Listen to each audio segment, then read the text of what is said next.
Hi guys, so ngayon nga pala pupunta ako ng water station. Babayad ako ng tubig. Bills ng tubig.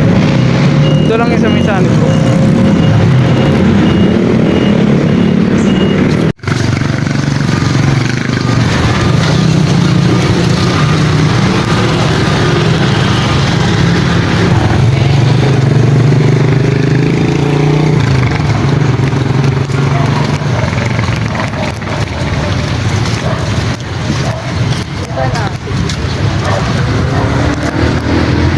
So, ganap ng 7:30 na ng umaga guys. Pero, bukas kaya ngayon kasi holiday. Sarado kahit alas 8 po. Pero alas 8 pa ang bukas ngayon. Pero hindi ko alam, hindi ko sigurado kung bukas eh. Wrong ko ko ah.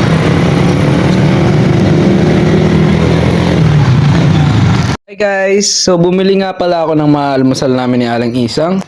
So, bumili ako ng egg pie, tapos itong cake na to. Eh yan, yung dalawang yan, akin yan.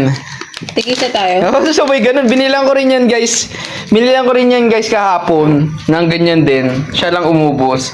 Yan sa kanya spaghetti with egg. Bago yan guys. So, spaghetti sa akin din. Tapos bumili rin ako ng lumpiang gulay. Yan. So, syempre, pag nagutom kami mamaya, nagbili rin ako ng kamote. O, ayan.